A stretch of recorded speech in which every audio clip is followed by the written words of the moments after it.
Hello प्यारे बच्चों, दर्पण एकेडमी में आप लोग का स्वागत है। आज हम लोग सेट थ्योरी के बारे में पढ़ेंगे। सेट थ्योरी जो है बहुत ही इम्पोर्टेंट चैप्टर है। हालांकि ये चैप्टर जो है सो छोटा चैप्टर है और एलिमेंट्री चैप्टर है, बट इस चैप्टर का एप्लीकेशन और भी मैथमेटिक्स का जो रिमेंस चैप्टर है उसमें कंबाइन करने का एक फेविकॉल के रूप में ये काम करता है। तो सेट थ्योरी, इसका हम लोग इंट्रोडक्शन आज देखेंगे। देखिए, सेट के बारे में समझते हैं थोड़ा। ये सेट का एप्लीकेशन जो है सो रिलेशन एंड फंक्शन में है। रिलेशन एंड फंक्शन में, रिलेशन एंड फंक्शन में और सीक्वेंस सीरीज में, सीक्वेंस एंड सीरीज में और प्रोबेबिलिटी में और कुछ कुछ कैलकुलस का भी पार्ट है जिसमें ये सेट थ्योरी का बहुत ज़्यादा एप्लीकेशन है। हालांकि एलिमेंट्री चैप्टर है लेकिन और सारा चैप्टर में इसका इम्पोर्टेंस बहुत ज़्यादा है। रिलेशन एंड फंक्शन दोनों 11th क्लास में भी पढ़ना है, 12th क्लास में भी पढ़ना है। सीक्वेंस सीरीज ये 11th क्लास में पढ़ना है। प्रोबेबिलिटी 11th 12th दोनों में पढ़ना है। कैलकुलस तो दोनों में पढ़ना है। ये दोनों में इसका सेट का बहुत एप्लीकेशन है। एकदम पूरा कंबाइन करके पूरा मैथमेटिक्स को ये रखता है, लगभग चैप्टर को। तो सेट्स के बारे में आज हम लोग समझते हैं। सेट्स होता क्या है? A set is well defined collection of distinct object. यहाँ पे दो टर्म समझने की आवश्यकता है, एक वेल डिफाइंड और दूसरा जो है सो डिस्टिंक्ट। तो वेल डिफाइंड क्या होता है? वेल डिफाइंड समझने के लिए एक एग्जांपल्स लेते हैं हम लोग। जैसे कलेक्शन ऑफ एक एग्जांपल्स लेते हैं वेल डिफाइंड को समझने के लिए। A collection of vowel in alphabets. तो अल्फाबेट्स में कुल टोटल कितना लेटर होता है? 26। उसमें से वॉवेल का कलेक्शन जो करेंगे तो उसमें ए ई आई ओ यू 5 तो है। तो ये वेल डिफाइंड है। क्यों? क्योंकि वॉवेल यही 5 ही होता है। 5 के अलावे 6 वॉवेल नहीं होता है, ना ही 4 वॉवेल होता है। दैट मीन्स ये एक वेल डिफाइंड है। वॉवेल 5 ही होता है, ये वेल डिफाइंड है। और यदि एक तो और एग्जांपल लेते हैं हम लोग, a good cricketer in India. तो गुड क्रिकेटर लेंगे तो गुड, जैसे एक ही क्रिकेटर सभी के नज़र में गुड नहीं हो सकता है। ऐसे होता है किसी के नज़र में, और मतलब किसी का फैन होता है विराट कोहली, किसी का रोहित शर्मा, किसी का MS धोनी। तो प्रत्येक ईच एंड एवरी पर्सन के पास अपना अपना मतलब चॉइस होता है, अपना अलग एक फेवरेट होता है, जिसके कारण ये वेल डिफाइंड नहीं होगा। गुड क्रिकेटर जहाँ पे भी आएगा ये वेल डिफाइंड नहीं होगा। लेकिन वही वॉवेल यदि बोला जाएगा तो वॉवेल 5 ठो है। चाहे किसी को भी पूछेंगे तो वो वॉवेल 5 बताएगा, 5 के अलावे 6 नहीं बताएगा और 4 भी नहीं बताएगा। ठीक है, तो वेल डिफाइंड कहने का मतलब पर्सन टू पर्सन वेरी नहीं करना चाहिए। पर्सन टू पर्सन जब वेरी नहीं करेगा तो वो वेल डिफाइंड होगा, और यदि पर्सन टू पर्सन वेरी करेगा तो वो वेल डिफाइंड नहीं होगा। और जब वेल डिफाइंड नहीं होगा तो सेट नहीं होगा। सेट होने के लिए वेल डिफाइंड होना चाहिए। और यहाँ पे एक और टर्म है डिस्टिंक्ट। डिस्टिंक्ट मतलब होता है अलग, मतलब अलग अलग होना चाहिए, उसमें सेम नहीं होना चाहिए। जैसे रिपीटेशन नॉट अलाउड, रिपीट यदि करेगा तो वो सेट नहीं कहलाएगा। For example set A is equal to, ये सेट का रिप्रेजेंटेशन है 1 2 2 3। यहाँ पे डिस्टिंक्ट कहने का मतलब यहाँ 2 2 बार आ रहा है, मतलब 2 रिपीट कर रहा है, जिसके कारण ये डिस्टिंक्ट नहीं है। इसका मतलब ये सेट नहीं है। तो सेट होने के लिए डिस्टिंक्ट एलिमेंट का होना मस्ट भी बहुत ही आवश्यकता है। मतलब यदि कहीं रिपीट करेगा एक ही सेम लेटर या डिजिट तो वो सेट नहीं कहलाएगा। डिस्टिंक्ट का मतलब यही होता है। तो जैसे 1 हो गया, 2 हो गया, 3 हो गया, ये तो सेट हो जाएगा। लेकिन वही यदि कहीं 1 2 2 बोलेंगे 3 तो ये वेल डिफाइंड नहीं होगा। और यदि कहीं सेकंड में क्या चीज लिखा है, the arrangement of object in a set doesn't matter. कोई भी सेट का यदि कहीं हम अरेंजमेंट कर देंगे तो उस पर कोई फर्क नहीं पड़ेगा। जैसे ए इज इक्वल टू, एक सेट है 1 2 3 और यही दूसरा सेट बना देंगे 2 1 3, तो ये दोनों सेट में कोई अंतर नहीं है। यदि कहीं एलिमेंट का हम रीअरेंज कर दें, मतलब इसका 2 यहाँ लिख दे 1 यहाँ लिख दे, तो इससे कोई फर्क नहीं पड़ेगा। ये दोनों सेट सेम है, दोनों सेम सेट है। ठीक है, अब आगे जो है सो हम लोग कुछ क्वेश्चन करते हैं, कर लेते हैं। सबसे पहले बोल रहा है which of the following collection are sets, justify your answer. तो इसमें देखिए द कलेक्शन ऑफ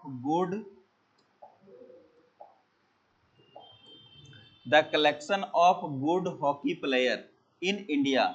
यहाँ पे गुड एक टर्म आ गया है, मतलब पूरा इंडिया का वैसा प्लेयर, हॉकी का वैसा प्लेयर जो अच्छा हो। द कलेक्शन ऑफ, पूरा गुड हॉकी प्लेयर का कलेक्शन, तो ये एक सेट नहीं होगा। क्यों?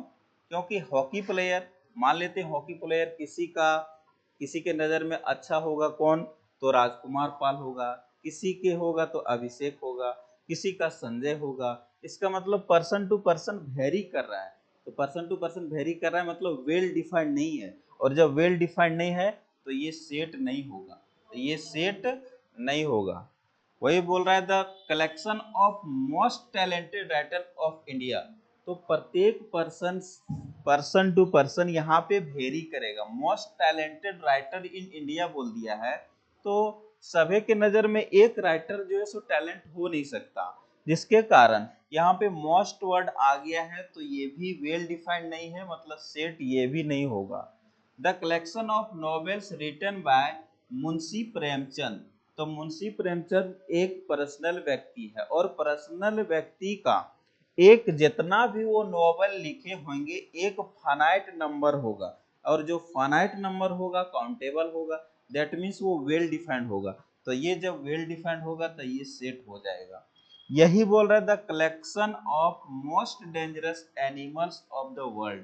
यहाँ पे मोस्ट डेंजरस एनिमल आ गया है, तो यहाँ पे जरा ध्यान देने वाली बात है, जब भी डेंजरस आ जाएगा डेंजरस एनिमल, तो मान लेते हैं एक डेंजरस एनिमल स्नेक हो गया, सांप। तो सांप जो है सो, सांप से हमको जो है सो डर लगता है, वो डेंजर मेरे लिए। लेकिन वही सपेरा जो दिया आएगा, सपेरा के बारे में बोला जाएगा, तो सपेरा के लिए वो एनिमल डेंजर नहीं है। मतलब वो पर्सन टू पर्सन यहाँ पे वेरी कर रहा है। डेंजर स्नेक मेरे लिए डेंजर है, लेकिन सपेरा के लिए डेंजर नहीं है, तो ये वेल डिफाइंड नहीं है। यदि डेंजर होता तो सबके नजर में डेंजर होना चाहिए, तो ये वेल डिफाइंड नहीं है। तो वेल डिफाइंड नहीं है तो ये सेट नहीं होगा। और the collection of all months of year beginning with the letter J. तो जे से स्टार्ट होने वाला मंथ का सारा लेटर, तो जे से जनवरी स्टार्ट होता है, मार्च अप्रैल मई जून होता है, फिर जुलाई होता है, और होता है क्या? अगस्त सितंबर अक्टूबर नवंबर दिसंबर नहीं होता है। तो ये देखो, ये कुल टोटल कितना है? जे से स्टार्ट होने वाला जनवरी हो गया, फरवरी तो एफ से स्टार्ट होता है, मार्च अप्रैल मई जून हो गया, जुलाई हो गया, अगस्त सितंबर अक्टूबर नवंबर दिसंबर। तो ये तीन मंथ है जो कि जे लेटर से स्टार्ट होता है। तो ये 3 मंथ है जे लेटर से स्टार्ट होता है। यहाँ पे देखो, ये जनवरी हो गया, ये जुलाई, ये जून हो गया, ये जुलाई हो गया। तो 3 मंथ है जो कि जे लेटर से स्टार्ट हो रहा है। इसका मतलब ये वेल डिफाइंड हो जाएगा। क्यों? क्योंकि 3 के अलावे और कोई नहीं है, यही 3 है, तो ये वेल डिफाइंड हो जाएगा। और जब वेल डिफाइंड हो जाएगा तो वो सेट हो जाएगा। और क्वेश्चन कुछ है? और क्वेश्चन है, next question, the collection of all girls boy in your class. आपके क्लास में बॉयज और गर्ल्स का कलेक्शन, मान लीजिए एक क्लासरूम में कुल टोटल, यहाँ पे एक इंडिविजुअल क्लास का यहाँ पे बात कर रहा है, तो ये इंडिविजुअल क्लास में कुल टोटल कितना यहाँ पे गर्ल्स है? तो 11th गर्ल, यहाँ पे कुल टोटल 11 गर्ल्स है। तो इस इंडिविजुअल क्लास के लिए यहाँ पे ये फाइनाइट नंबर ऑफ हो गया, काउंटेबल हो गया, यानी कि फाइनाइट में हो गया। दैट मीन्स एक इंडिविजुअल क्लास के लिए यहाँ पे ये वेल डिफाइंड हो जाएगा, और वेल डिफाइंड हो जाएगा दैट मीन्स सेट हो जाएगा। तो यही बोल रहा है। Next question, the collection of difficult topic in mathematics. अब यहाँ पे ध्यान देने की बात ये है, difficult topic in mathematics, mathematics में डिफिकल्ट टॉपिक जो है वो सेट होगा क्या नहीं होगा? तो डिफिकल्ट टॉपिक, मान लीजिए जो मेरे लिए डिफिकल्ट है टॉपिक मैथ्स में, वो दूसरों के लिए इजी हो जाएगा। तो दूसरों के लिए इजी होगा, इसका मतलब ये पर्सन टू पर्सन वेरी कर रहा है, मतलब पर्सन टू पर्सन जो वेरी करेगा वो वेल डिफाइंड नहीं होगा। इसका मतलब डिफिकल्ट टॉपिक इन मैथमेटिक्स ये वेल डिफाइंड नहीं है, और जब वेल डिफाइंड नहीं होगा तो ये सेट नहीं कहलाएगा। तो डिफिकल्ट टॉपिक इन मैथमेटिक्स ये सेट नहीं कहलाएगा। अब नेक्स्ट क्वेश्चन है, a collection of all question in the chapter। in the chapter that means एक खास इंडिविजुअल चैप्टर का बात कर रहा है। तो एक खास इंडिविजुअल चैप्टर में ऑल क्वेश्चन का कलेक्शन, तो एक चैप्टर है सिलेक्टेड चैप्टर, उसमें जितना भी क्वेश्चन है उसको सेलेक्ट करके हम लिखेंगे, तो वो एक क्या चीज फाइनाइट नंबर में हो जाएगा, जिसके कारण ये वेल डिफाइंड हो जाएगा, और वेल डिफाइंड होगा तो वो सेट हो जाएगा। अब नेक्स्ट बोल रहा है, the collection of beautiful girls of the world. यहाँ पे एक टर्म आ गया है ब्यूटीफुल, तो ये ब्यूटीफुल जहाँ पे आ जाए तो यहाँ पे समझने वाली बात ये है, कोई भी पर्सन सभी के, कोई एक खास पर्सन सभी के नजर में सुंदर नहीं हो सकता, जिसके कारण यहाँ पे भी बोल रहा है beautiful girls of the world, world की सारी खूबसूरत लड़कियां। तो क्या ये वेल डिफाइंड है? क्या वेल डिफाइंड नहीं है। क्यों? क्योंकि यहाँ पे ब्यूटीफुल टर्म आ गया, तो सबके नजर में एक पर्सन ब्यूटीफुल नहीं हो सकता, जिसके कारण वेल डिफाइंड नहीं है। तो वेल डिफाइंड नहीं है तो ये सेट नहीं कहलाएगा। ये भी सेट नहीं है, ये भी सेट, ये सेट है लेकिन ये सेट नहीं है। तो ये क्या, beautiful girls of the world, ये सेट नहीं है। अब नेक्स्ट क्वेश्चन है, the collection of all even integer. यहाँ पे इवन इंटीजर आ गया। इंटीजर किसको बोलते हैं? पॉइंट और फ्रैक्शन में नहीं होना चाहिए।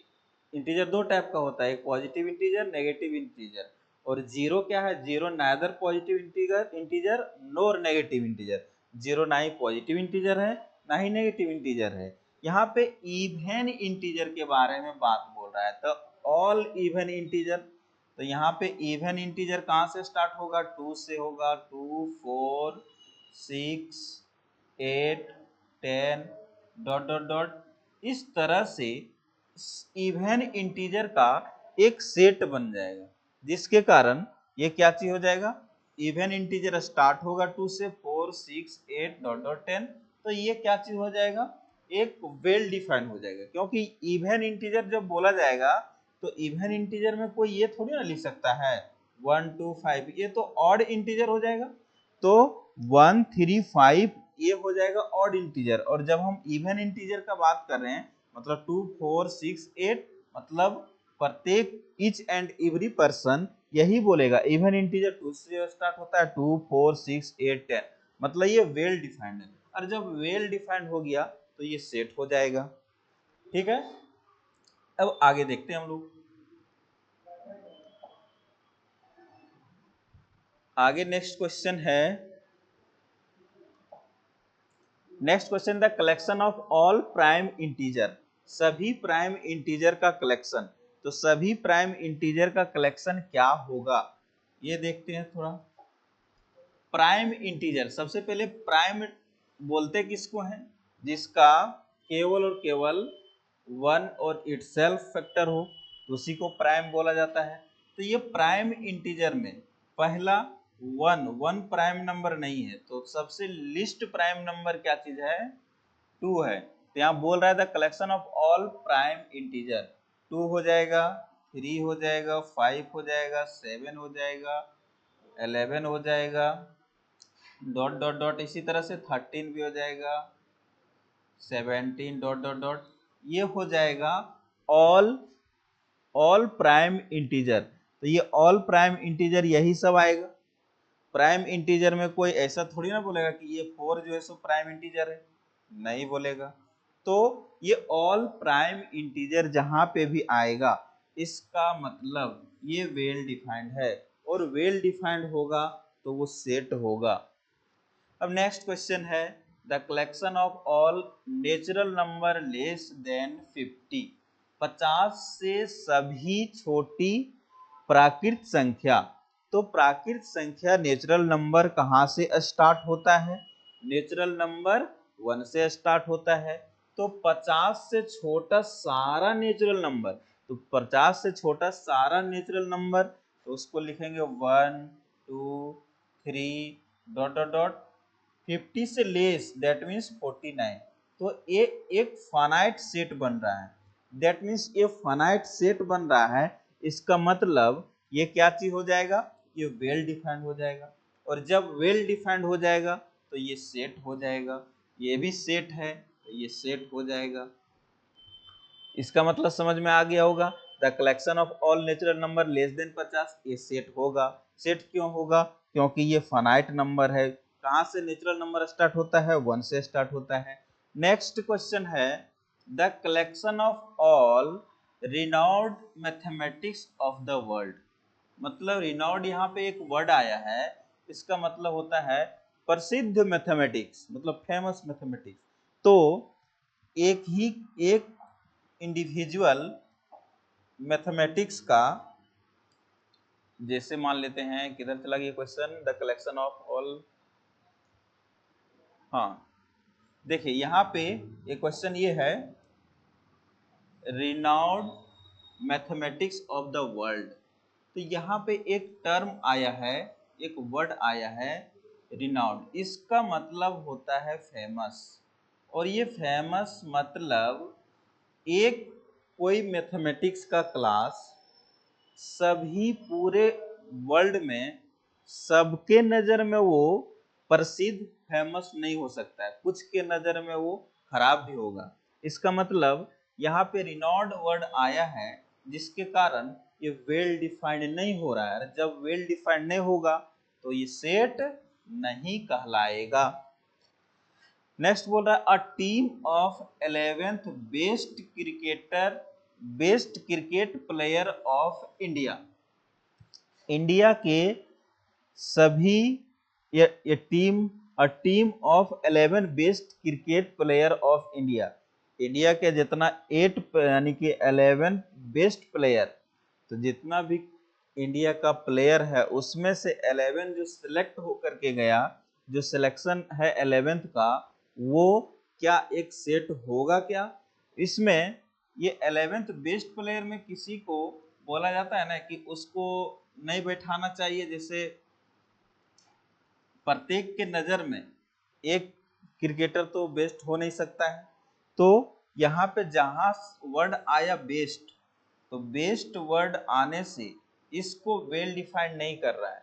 क्यों, क्योंकि कोई कोई कोच को गाली भी देता है कि इस प्लेयर को नहीं रखना चाहिए, इसके जगह पे दूसरा प्लेयर को रखना चाहिए। तो यहाँ पे पर्सन टू पर्सन वेरी कर रहा है, वेल डिफाइंड नहीं है, जिसके कारण ये एक सेट नहीं होगा। सेट होने के लिए यहाँ पे कहीं भी बेस्ट वगैरह लगा दिया जाए तो एक ही पर्सन बेस्ट सबके नजर में नहीं हो सकता, जिसके कारण ये team of 11 best cricket players of India ये सेट नहीं होगा। सेट नहीं होगा, यानी कि वेल डिफाइंड नहीं है तो सेट नहीं होगा। आगे the collection of all whole number less than 10, तो ये collection of all whole number, तो होल नंबर किसको बोलेंगे? होल नंबर जो कहाँ से स्टार्ट होता है? 0 से स्टार्ट होता है। नेचुरल नंबर 1 से स्टार्ट होता है, होल नंबर 0 से स्टार्ट होता है। तो ये होल नंबर का कलेक्शन ले लेते हैं, 1 0 हो जाएगा, 1 हो जाएगा, 2 3 4 5 6 7 8 9, और लेस देन 10 बोला है, 10 का इक्वल नहीं बोला है, लेस देन 10, दैट मीन्स 9 तक जाएगा, तो ये 9 तक हो गया। तो देखिए यहाँ पे ये पूरा वेल डिफाइंड हो रहा है, दैट मीन्स ये फाइनाइट नंबर ऑफ आ रहा है, कितना कुल टोटल 10 आ रहा है। इसका मतलब the collection of all whole number less than 10 ये वेल डिफाइंड होगा, और जब वेल डिफाइंड होगा तो वो सेट कहलाएगा, दैट मीन्स ये सेट कहलाएगा। ठीक है, अब नेक्स्ट और क्वेश्चन शायद है कुछ इसमें, और देख लेते हैं। हाँ, ये है the collection of interesting books, interesting books का कलेक्शन। तो देखिए यहाँ पे एक टर्म आया है इंटरेस्टिंग, तो इंटरेस्टिंग बुक, जैसे कोई बुक जो इंटरेस्टिंग हो, तो मेरे लिए इंटरेस्टिंग मान लीजिए कि हमको पढ़ने में अच्छा लगता है बाइबल, तो मेरे लिए बाइबल जो है सो बुक इंटरेस्टिंग हो गया। लेकिन किसी को पढ़ने में अच्छा लगता है कुरान, किसी को और बुक अच्छा लगता है, स्टोरी बुक हो गया, किसी को मतलब तरह तरह का बुक है, तो प्रत्येक पर्सन को अलग अलग इंटरेस्ट है बुक पढ़ने में। तो इंटरेस्टिंग बुक जहाँ पे आ गया तो वहां पे क्या चीज हो जाएगा? ये वेल डिफाइंड नहीं होगा, क्योंकि पर्सन टू पर्सन वेरी कर रहा है ना। प्रत्येक मतलब प्रत्येक आदमी को एक ही बुक पढ़ने में इंटरेस्ट नहीं लगता, जिसके कारण यह वेल डिफाइंड नहीं है। तो वेल डिफाइंड नहीं है तो सेट नहीं होगा। अब नेक्स्ट क्वेश्चन है the collection of all short boys of your class. जैसे मेरे क्लासरूम में कुल टोटल मान लेते हैं कितना, 50 स्टूडेंट, 50 स्टूडेंट, और इस 50 स्टूडेंट में किसको बोल सकते हैं कि छोटा है? मान लीजिए एक बहुत सारा बहुत छोटा बच्चा है, तो वो जो है सबका सेम हाइट नहीं है, सबका सेम हाइट नहीं, विथ रिस्पेक्ट टू यदि बोले, एक लंबा लड़का है जो कि 5 फीट का है, एक 5 फीट 6 इंच का है, तो यहाँ पे 5 फीट का है, और एक हो जाएगा 5.5 फीट, और एक हो जाएगा 6 फीट। तो देख यहाँ पे 5.5 फीट छोटा हो जाएगा किसके रिस्पेक्ट में? तो 6 फीट वाला की, और ये छोटा हो जाएगा इसके रिस्पेक्ट में। तो यहाँ पे हम लोग क्लियरिफाई नहीं कर सकते हैं कि short boy, all short boys of your classroom में, तो यहाँ पे क्लियरिफाई नहीं हो रहा है कि शॉर्ट बॉयज है कौन, जिसके कारण ये भी वेल डिफाइंड नहीं है। तो वेल डिफाइंड नहीं है तो सेट नहीं होगा। इसके बाद next question, the collection of all rich person of Hazaribagh. तो हजारीबाग के सभी अमीर व्यक्ति, तो अमीर व्यक्ति मान लेते हैं कि अमीर व्यक्ति सभी अमीर व्यक्ति नहीं हो सकता है, किसी के नजर में एक व्यक्ति बहुत रिच नहीं हो सकता, लेकिन यहाँ पे एक इंडिविजुअल जगह बोल रहा है all rich person of Hazaribagh, Hazaribagh के सभी अमीर आदमी, यानी कि अमीर पर्सन, ये भी पर्सन टू पर्सन वेरी कर रहा है, ये भी जो है सो वेल डिफाइंड नहीं है, मतलब ये भी सेट नहीं होगा। The collection of all natural number less then 100, 100 से सभी, 100 से छोटा सभी नेचुरल नंबर का कलेक्शन, ये क्या होगा? तो 100 से छोटा सभी नेचुरल नंबर स्टार्ट होता है 1 से, तो 1 2 3 डॉट डॉट डॉट कहाँ तक जाएगा? 100 से छोटा बोला है, दैट मीन्स 99 एक फाइनाइट नंबर है। तो जब ये फाइनाइट नंबर हो गया इसका मतलब ये वेल डिफाइंड हो गया, तो वेल डिफाइंड हो गया मतलब इसका मतलब क्या चीज? ये सेट हो जाएगा, तो ये सेट होगा। नाउ नेक्स्ट देखते हैं हम लोग। हाँ, नेक्स्ट क्या है? नेक्स्ट बोल रहा है set is defined as, set को डिफाइंड कर सकते हैं कैसे? द कलेक्शन ऑफ ऑब्जेक्ट, ये ऑप्शन बी है यहाँ पे, थोड़ा मिस्टेक हो गया है यहाँ पे, ये ऑप्शन बी है, the collection of well defined distinct element या ऑब्जेक्ट। डिस्टिंक्ट एलिमेंट्स को ही ऑब्जेक्ट बोला जाता है। तो ये डिफाइंड सेट को डिफाइंड कैसे किया जा सकता है, तो the collection of well defined distinct object या एलिमेंट। तो इसका करेक्ट आंसर ये हो जाएगा। बोल रहा है नथिंग कैन बी सेड, नहीं ऐसा नहीं है, nothing can be said, set के बारे में क्या चीज हम लोग अभी जानकारी ऑलरेडी ले चुके हैं। The collection of well defined distinct object, तो इसके बारे में कुछ नहीं कहा जा सकता, ये तो हो ही नहीं सकता। तो ये दोनों ऑप्शन कैंसिल हो गया, नन ऑफ दीज भी नहीं होगा। तो इसका करेक्ट ऑप्शन क्या हो जाएगा, the collection of well defined distinct element या फिर ऑब्जेक्ट। नेक्स्ट क्वेश्चन देखिए, नेक्स्ट क्वेश्चन है क्या, describe the following set in roster form. तो यहाँ पे इस टाइप होता है, एक रोस्टर फॉर्म होता है, रोस्टर फॉर्म को ही बोला जाता है टेबुलर फॉर्म, और इसको कन्वर्ट किया जाता है किसमें, एक प्रॉपर्टी फॉर्म होता है, उसी को बोला जाता है सेट बिल्डर फॉर्म। एक और अनदर फॉर्म होता है जिसको बोला जाता है विजुअलाइज फॉर्म, जिसको विजुअलाइज किया जा सकता है। तो यहाँ पे जनरली सेट का दो टाइप है, कौन कौन, एक रोस्टर फॉर्म, ये रोस्टर फॉर्म को ही बोला जाता है टेबुलर फॉर्म, ये हो जाएगा रोस्टर फॉर्म, इसी को बोला जाता है टेबुलर फॉर्म।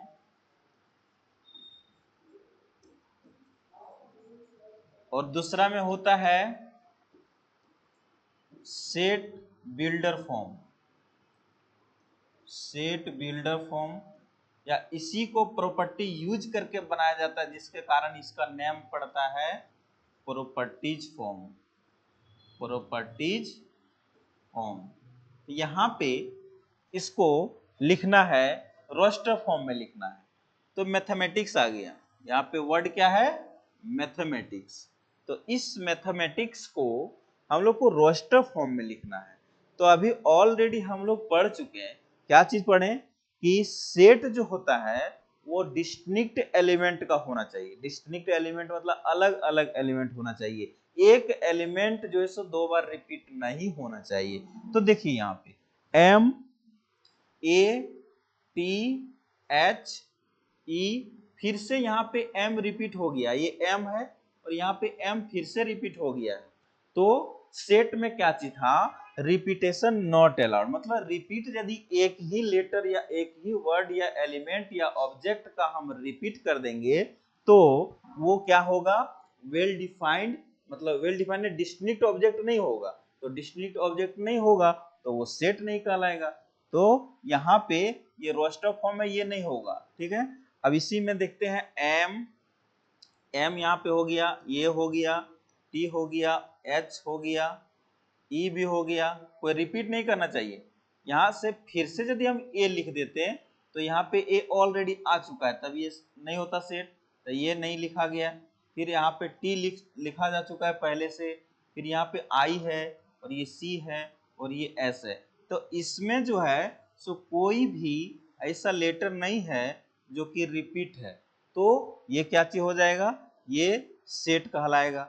और ऐसा भी नहीं होना चाहिए कि जो कि इसमें से प्रेजेंट है, जैसे यहाँ पे ऑप्शन नंबर थर्ड में दिया है, ऑप्शन थर्ड में क्या चीज दिया है, M A T H E I C, यहाँ पे एस है इसमें प्रेजेंट, लेकिन एस इसमें नहीं है। तो ऐसा भी नहीं होना चाहिए कि इसमें जो ऑलरेडी जो लेटर प्रेजेंट है तो वो प्रेजेंट ना हो, तो वो भी सेट नहीं होगा। तो ये भी सेट नहीं है और नन ऑफ दिस तो होबे नहीं करेगा।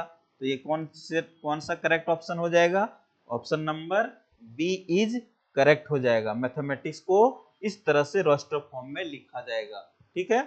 आगे नेक्स्ट क्वेश्चन देखते हैं। नेक्स्ट क्वेश्चन है ट्रिगोनोमेट्री। तो ट्रिगोनोमेट्री हम लोग देखते हैं कि कैसा लिखेंगे ट्रिगोनोमेट्री को। तो ट्रिगोनोमेट्री में सबसे पहले टी है तो इसको टी को लिख देते हैं, फिर are I ji O N, फिर से आ गया ओ, तो ओ ऑलरेडी लिखा जा चुका है, जिसके कारण ओ जो है सो फिर से नहीं लिखाएगा, तो ओ नहीं लिखाएगा। फिर यहाँ पे हो जाएगा एम, तो एम लिखा जाएगा। ई तो पहले लिखा जा चुका है कि नहीं, तो ई भी लिखाएगा। और टी, तो टी ऑलरेडी लिखा जा चुका है। आर भी लिखा जा चुका है। वाई नहीं लिखा गया है, तो वाई लिख देते हैं। मतलब इसमें जो जो यहाँ पे प्रेजेंट होगा, जो वर्ड जो लेटर प्रेजेंट होगा, इसमें भी प्रेजेंट होना जरूरी है। लेकिन जो 2 बार आएगा, 3 बार आएगा, उसको एक के बार लिखेंगे, क्योंकि सेट का डेफिनेशन ही होता है कि वेल डिफाइंड होना चाहिए और डिस्टिंक्ट ऑब्जेक्ट होना चाहिए। डिस्टिंक्ट मतलब अलग अलग ऑब्जेक्ट होना चाहिए, एक ही ऑब्जेक्ट नहीं होना चाहिए। तो यहाँ पे अलग अलग सब दिख रहा है। ये वाला ऑप्शन कौन किस में दिख रहा है? TRIGO, ये तो नहीं है, पहला ऑप्शन में ही है शायद, TRIGONMEY। चलिए ये करेक्ट ऑप्शन हो गया, option number first is correct. ठीक है, अब आगे देखते हैं। इस तरह से और भी क्वेश्चन इसमें दिया गया है। बेटर, तो ये वर्ड बेटर का हम लोग को सेट बनाना है। तो देखिए यहाँ पे इस बेटर से सेट बना दीजिए, तो ये सेट बनेगा बी, और ये हो जाएगा ई, और ये हो जाएगा टी। टी यहाँ पे 2 बार है, तो टी 2 बार नहीं लिखेंगे क्योंकि डिस्टिंक्ट होना चाहिए, तो 1 बार लिख दिए। यहाँ पे ई आ गया, तो ई ऑलरेडी है, तो 2 बार नहीं लिखेंगे क्योंकि 2 बार ये डिस्टिंक्ट होना चाहिए, 2 बार नहीं लिखाएगा। फिर यहाँ पे हो जाएगा आर। तो ये सेट, ये बेटर से सेट ये बन गया रोस्टर फॉर्म में। तो रोस्टर फॉर्म में कहीं दिख रहा है, ये देखिए, तो BETR, तो A is correct option. That means set होने के लिए एलिमेंट जो है, इसको एलिमेंट बोला जाता है, ऑब्जेक्ट भी बोला जाता है, टपल्स भी बोला जाता है। तो यहाँ पे ये BETR ये रिपीट नहीं करना चाहिए, तो यहाँ पे रिपीट नहीं हो रहा है। कोई भी लेटर जो है सो रिपीट नहीं होना चाहिए। डिस्टिंक्ट का मतलब वही होता है कि अलग अलग होना चाहिए, रिपीट नहीं करना चाहिए, तो ये रिपीट नहीं हो रहा है। तो बेटर का ये रोस्टर फॉर्म हो गया। ठीक है, तो ये बेटर का रोस्टर फॉर्म एक करेक्ट आंसर हो गया। 2 टाइप का, जैसे सेट है 2 टाइप का होता है। ठीक है, एक होता है रोस्टर फॉर्म, और रोस्टर फॉर्म को ही बोला जाता है टेबुलर फॉर्म, जो कि टेबल के रूप में हम लोग लिखते हैं। ठीक है, और एक होता है प्रॉपर्टी फॉर्म, उसको बोला जाता है सेट बिल्डर फॉर्म भी बोला जाता है। ठीक है, और उसमें प्रॉपर्टी को अप्लाई करके यूज किया जाएगा। अभी हम रोस्टर फॉर्म के बारे में बता रहे हैं, ये क्वेश्चन है सो रोस्टर फॉर्म के बारे में। सेट बिल्डर फॉर्म के बारे में अगला क्वेश्चन, आगे वाला क्वेश्चन है। ठीक है, तो यहाँ पे ये कौन सा फॉर्म है? रोस्टर फॉर्म में। तो यहाँ पे हम लोग का क्लियर हो गया, क्या सेट होने के लिए एक ही लेटर रिपीट नहीं करेगा, यहाँ पे एक ही लेटर रिपीट नहीं कर रहा है। ठीक है, तो ये हो गया रोस्टर फॉर्म। अगला क्वेश्चन देखिए, अगला क्वेश्चन भी है यही टाइप का है, स्कूल। अब स्कूल से हम लोग बनाते हैं रोस्टर फॉर्म। ठीक है, तो ये स्कूल वर्ड से हम लोग बना रहे हैं रोस्टर फॉर्म में। तो जरा ध्यान दीजिए, ये हो गया सेट का डिनोशन। ठीक है, सेट को डिनोट करने का ये सिंबल है। तो यहाँ पे एस हो गया, तो एस, और ये एलिमेंट होता है, इसको एलिमेंट बोला जाता है, ऑब्जेक्ट बोला जाता है, टपल बोला जाता है। तो ये एलिमेंट को कॉमा से सेपरेट किया जाता है। तो ये कॉमा यहाँ पे सी हो गया, तो ये सी हो जाएगा। ये हो गया एच, तो यहाँ एच लिखा जाएगा। यहाँ हो गया ओ, तो ये ओ लिख दिया जाएगा। अब यहाँ पे ओ एक ठो और है, तो ये ऑलरेडी एक ओ लिख चुके हैं। तो यहाँ पे क्या चीज बोला जाता है कि कोई भी सेट होने के लिए ऑब्जेक्ट को रिपीट नहीं करना चाहिए, मतलब ऑब्जेक्ट अलग होना चाहिए, डिस्टिंक्ट होना चाहिए। तो ये ओ ऑलरेडी लिख चुके हैं, तो ये ओ जो है सो फिर से नहीं लिखाएगा, एक के बार लिखाएगा। इसके बाद एल है, तो एल लिखा जाएगा। तो ये स्कूल का ये कौन सा फॉर्म हो गया? रोस्टर फॉर्म हो गया। ठीक है, तो कहीं ऑप्शन दिख रहा है क्या? चलिए दिख रहा है, तो ये हो जाएगा करेक्ट आंसर। ठीक है, नेक्स्ट देखिए, और अलजेब्रा है। हाँ, इसका रोस्टर निकालना है। हाँ बोलिए। हाँ, इसका रोस्टर फॉर्म ये हो जाएगा A L G E B R, हाँ ये नहीं होगा, ये जो है सो ऑलरेडी यहाँ पे लिखा जा चुका है, इसके कारण फिर से ये नहीं लिखेंगे। जब ए लिखेंगे तो वो सेट नहीं होगा। जैसे एक ही एलिमेंट को दो बार लिख देंगे इस तरह से, ये सेट नहीं कहलाएगा, ठीक है, तो ये सेट नहीं होगा। लेकिन यदि कहीं इसका ये एलिमेंट कुल टोटल है A L G E B R, तो यदि कहीं एलिमेंट को रीअरेंज कर देंगे तो सेट पे कोई फर्क नहीं पड़ेगा, जो कि पहले हम बता चुके हैं। जैसे देखिए इधर ये एक सेट हो जाएगा, सेट ए बराबर ये हो जाएगा 1 2 3, एक सेट हो गया। क्या है कि रिपीट कोई लेटर नहीं कर रहा है, कोई वर्ड नहीं कर रहा है रिपीट, जिसके कारण ये सेट हो गया। और यदि कहीं इसको रीअरेंज कर देंगे, इसको 3 को पहले लिख देंगे, 2 को यहाँ लिख देंगे, 1 को यहाँ लिख देंगे, तो ये दोनों सेट में कोई अंतर नहीं है। यदि कहीं रीअरेंज कर देंगे, अरेंजमेंट कर देंगे, यहाँ पे ये ऑब्जेक्ट को पहले लिख देंगे, इसको बाद में लिखेंगे, तो उस सेट में कोई फर्क नहीं पड़ता है, दोनों सेट इक्वल है। और इसको और तरीका से लिख सकते हैं 2 3 1, तो ये सेट में कोई फर्क नहीं पड़ेगा। हाँ कुछ भी लिख दीजिए, अरेंजमेंट यदि कीजिएगा तो उसमें सेट पे कोई फर्क नहीं पड़ेगा, मतलब ये दोनों सेट कहने का मतलब सेम सेट, ठीक है। चलिए अब नेक्स्ट क्वेश्चन देखिए, ये अलजेब्रा का हो गया। नेक्स्ट जो है इक्वेशन, तो इक्वेशन से बना लेते हैं हम लोग इक्वेशन, इसको रोस्टर फॉर्म में लिख देते हैं। तो ये हो जाएगा एक सेट ए, ये जो है सो डिनोट किया जाता है, सिंबल है सेट का, यहाँ पे ई, तो ई हो जाएगा, क्यू हो जाएगा, यू हो जाएगा, ए के बाद हो जाएगा टी, फिर टी के बाद क्या चीज हो जाएगा आई, इसके बाद हो जाएगा ओ और एन। सब लगता है इसमें अलग अलग है, सब है अलग अलग है, देखते हैं ई क्यू यू फिर A T I O N, सब अलग अलग है, डिफरेंट डिफरेंट है। तो इसमें क्या चीज, कहीं ऑप्शन दिख रहा है क्या? कहीं ऑप्शन नहीं दिख रहा है, और जब ऑप्शन नहीं दिख रहा है तो नन ऑफ दीज भी प्रेजेंट है, तो नन ऑफ दीज मार देंगे। क्यों? क्योंकि ये इक्वेशन का कोई भी ऐसा लेटर नहीं है जो कि रिपीट कर रहा है, तो इसका रोस्टर फॉर्म, इक्वेशन का रोस्टर फॉर्म ये हो गया। और सेट में प्रत्येक एलिमेंट को कॉमा से सेपरेट किया जाता है। नेक्स्ट क्वेश्चन देखिए, और भी क्वेश्चन है क्या? हाँ और क्वेश्चन है, देख लेते हैं ये क्वेश्चन। देखिए ये क्वेश्चन है क्या, कमिटी। तो ये कमिटी को हम लोग को लिखना है रोस्टर फॉर्म में। तो ये सेट ए को, ए एक सेट को रिप्रेजेंट करता है और ये सिंबल है सेट का, ठीक ना। तो यहाँ पे सी, ये सी लिखा जाएगा और सेपरेट किया जाएगा कोमा से एलिमेंट को। सी हो गया, ये ओ हो गया और ये एम हो गया। तो फिर से एम है तो डबल बार डिस्टिंक्ट होना चाहिए, रिपीट नहीं करना चाहिए, तो डबल बार एम नहीं लिखेंगे, तो ये एम हो जाएगा। फिर ये आई हो जाएगा, यहाँ पे डबल टी आ गया और डबल ई आ गया, तो डबल को एक बार सिंगल बार लिखते हैं, तो यहाँ पे टी लिखा जाएगा और ये ई लिखा जाएगा। तो ये क्या चीज हो गया, कॉमिटी का रोस्टर फॉर्म में लिखा गया। तो कहीं है ऑप्शन क्या, तो देख लेते हैं कहीं ऑप्शन होगा।